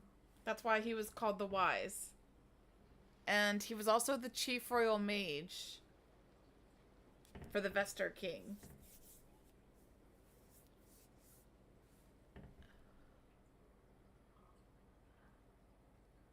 I don't remember having a lot of information yet on the Fowl, other than he was pursuing strength.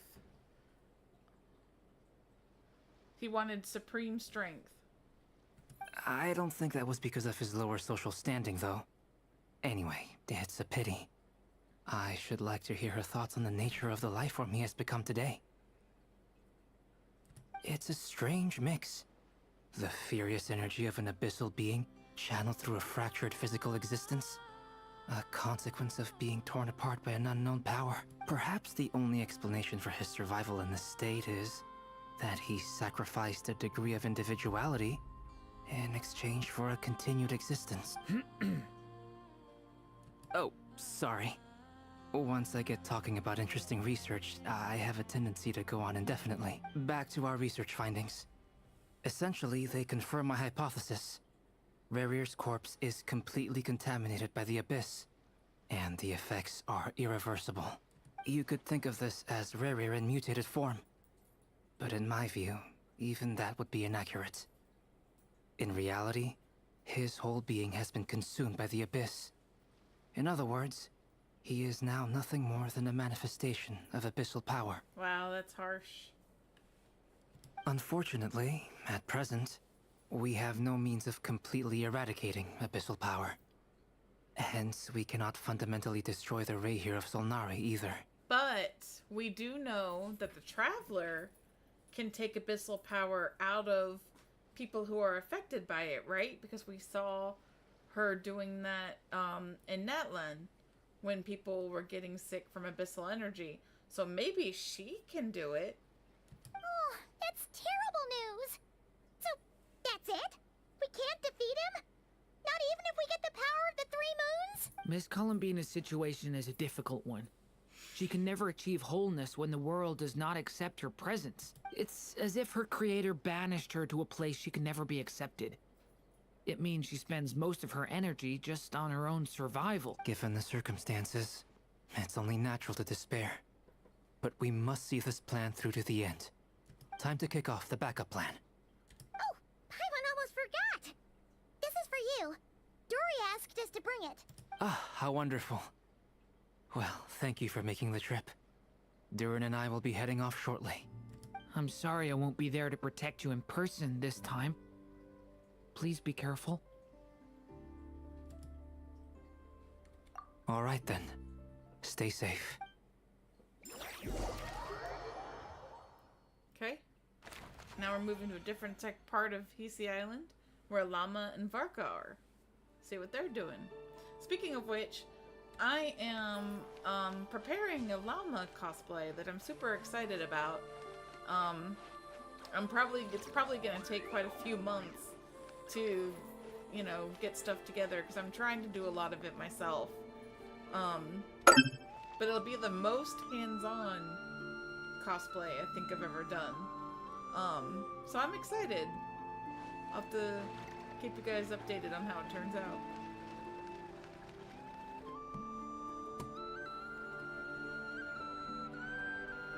Miss Lauma, is everyone here?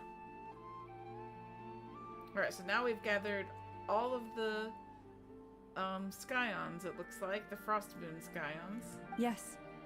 The fate of my flock is in your hands, Grandmaster Varka. Please keep them safe.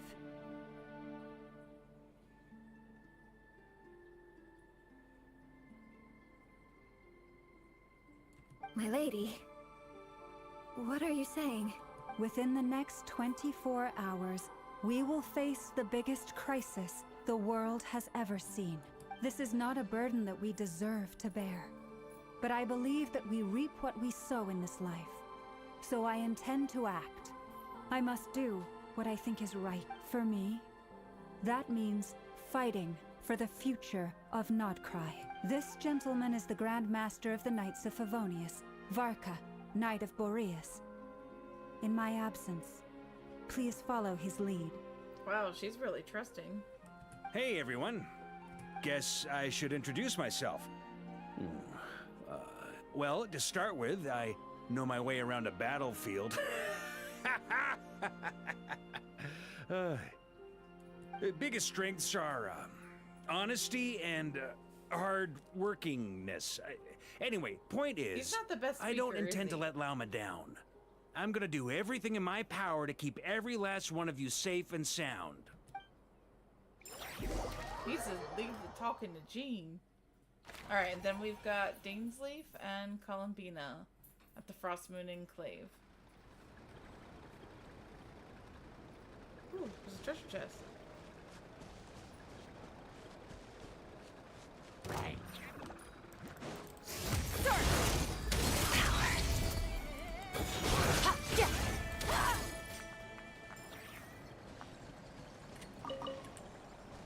Don't mind if I do. Well, I guess I'll have to do it for me. A treasure buried in time. Treasure.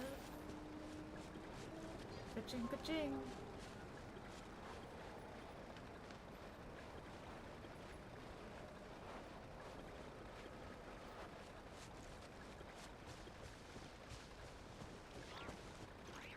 Am I going the right way? I have no idea. Am I going like the long way? Probably.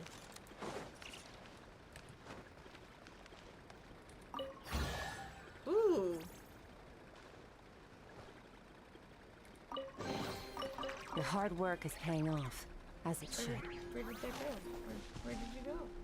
Where did you go, little friend?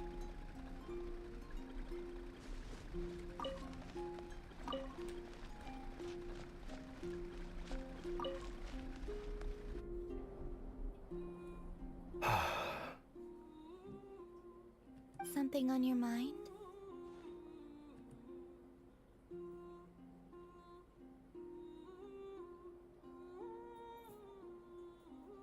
Her shoes are amazing. Miss Columbina, was it? I believe that's how the others addressed you.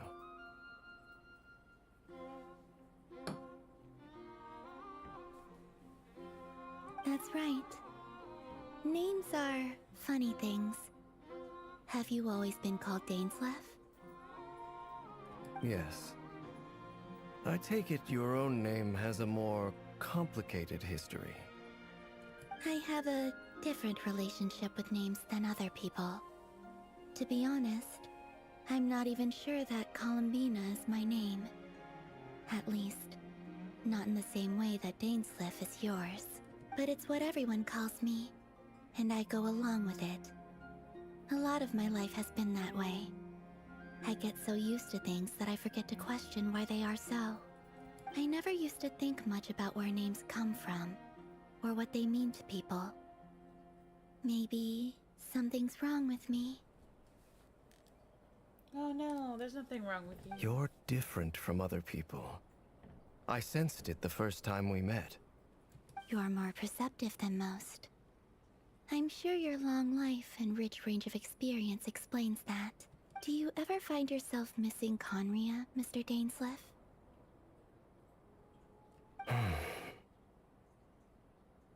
Difficult to answer. I have dreamed of the past many, many times. Sometimes I'm fighting tooth and nail. Other times I'm lying on the ground, defeated. I don't recall any happy moments from that time. It has been too long. Is that because hatred survives longer than love and affection? That would not be for me to say.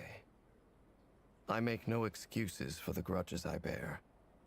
But whatever the reason, I remember little that was beautiful or sentimental. Thank you for your help with the Rerir situation.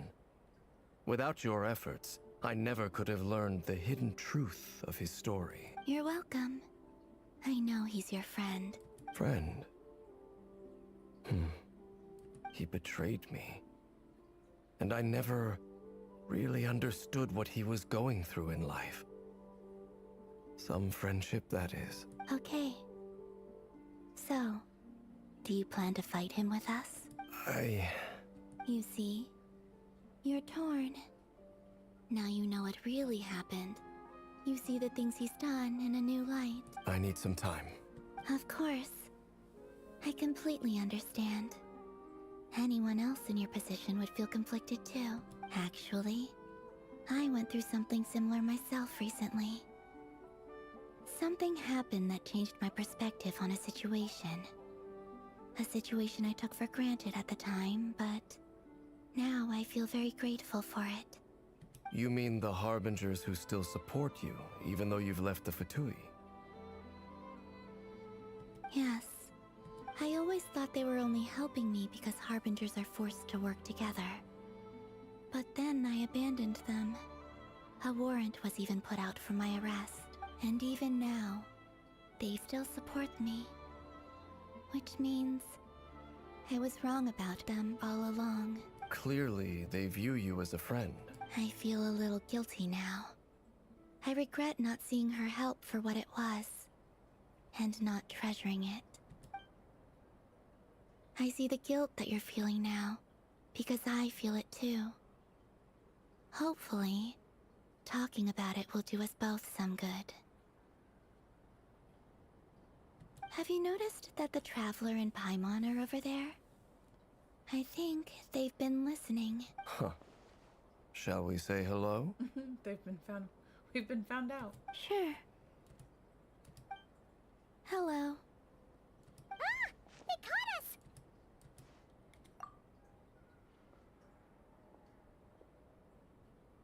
I apologize for making you worry. No doubt you wish to know where I stand on the plan to take down the Rerir of Solnari. I'm afraid I need a little time, but I will seriously consider joining you. You will? Oh, thank you so much! Everyone will be so grateful to hear that! They needn't be. This was something that I was going to have to face up to eventually. That doesn't matter to them. They're grateful to you regardless.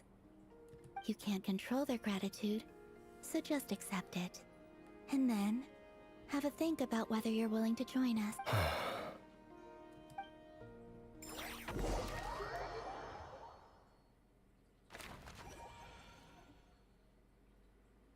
It's nearly showtime!